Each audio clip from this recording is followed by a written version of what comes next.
ไปเพื่อละคนแล้วนักสงการแล้วก็จะโยกจะเข่าเพราะว่ามันจะได้อันนั้นพนมมือขึ้นพนมมือขึ้นบนบกพนมมือขึ้นทุกคนอย่า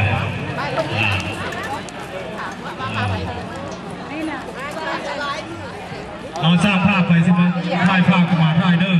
เพราะว่าจะให้นางสงการไปส่งพระเนาะ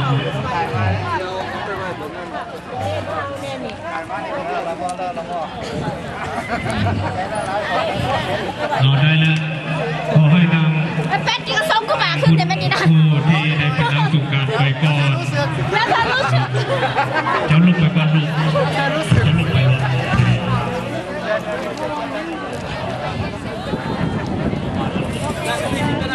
เพื่อจะเอาให้เด้อนั่งเงินตะก่อน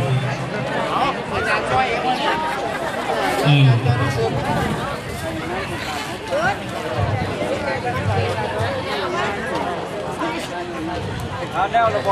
บอเอาเดี๋ยวนี้ครูบาอาจารย์มันกำลังส่งเนาะหลังจากนั้นก็แม่นนางสงการออกไปส่งว่าหลังจากส่งพระพุทธรูปแล้วให้มาส่งครูบาอาจารย์ที่นั่งอยู่นี่และกับผู้เฒ่าแก่ที่นั่งเรียนกันอยู่นี่ให้ไปส่งเมื่อตลอดเอาจิมมี่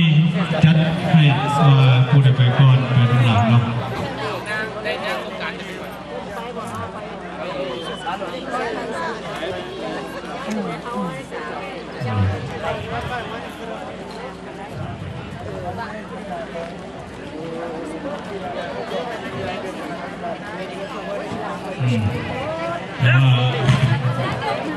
เดี๋ยวนี้คุณว่าไป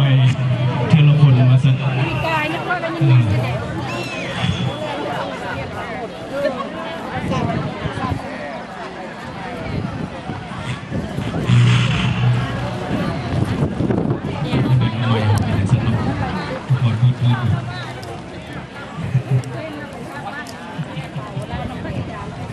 ใส่เป็นเมื่อยน้ำคนแล้วไม่นี่กัน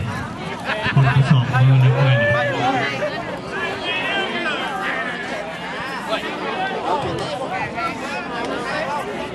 มันจะมีบอกเขาเห็นเขาตบคนยกมือใส่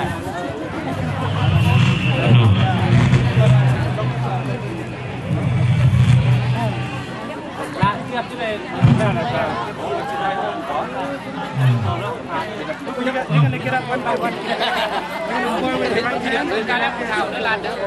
ทั้งจานทั้งจานบนนี้หน่อยก็จะเก่า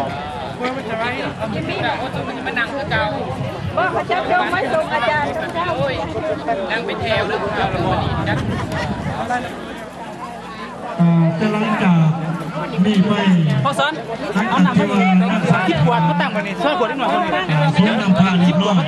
ไปส่งผู้เฒ่าไปส่งครูบาอาจารย์แล้วก็ไปส่งผู้เฒ่าผู้แก่หลังจากส่งผู้เฒ่าผู้แก่แล้วก็ขอเยี่ยมเชิญนั่งสังขารทั้ง7นั่งขึ้นไปทั้งกุฏิคนเพื่อไปทำลาบาสีหลังจากนั้นจะเป็นว่าพวกเขาก็จะเริ่มทำการมวลซึมกันไปจนกว่าได้เวลานั่นเลย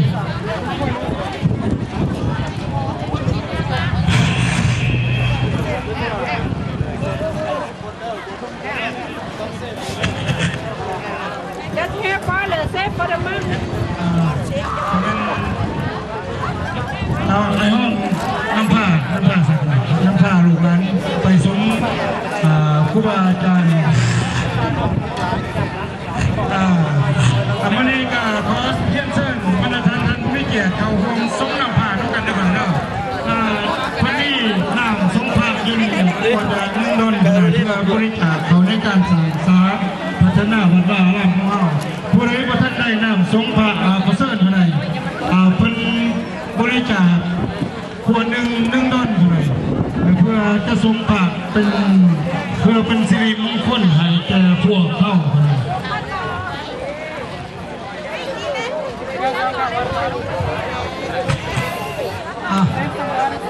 ก็ถือว่าพิธี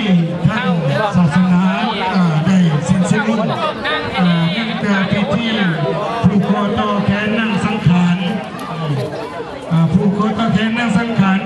เป็นการรบกวนเพิ่นยังเลยเพราะว่าเพิ่นขึ้นไปผูกแขนอยู่จังกุฏิเขาสิเปิดสมัยเพิ่นก็บ่ได้ยินแต่หลังจากนี้ไปก็ขอเชิญรั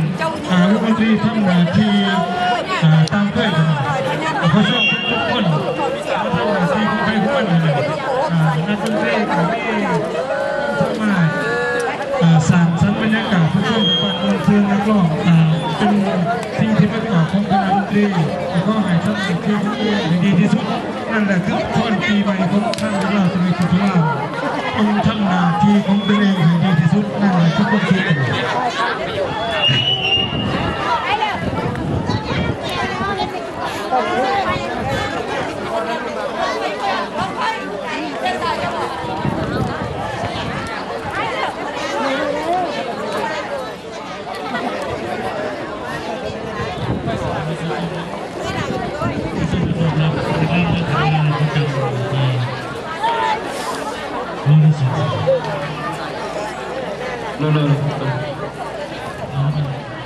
นักเก็บจิมมี่หลังจากในอันนั้นแล้วเอาให้ผู้ขับCome right over here, guys. Everybody come right over here.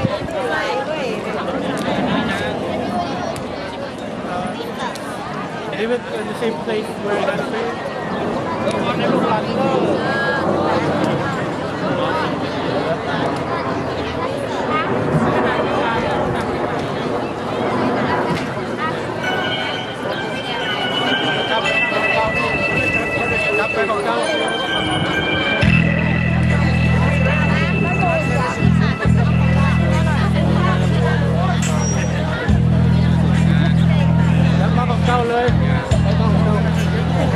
Put your bottle over there.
รถเก้าลูก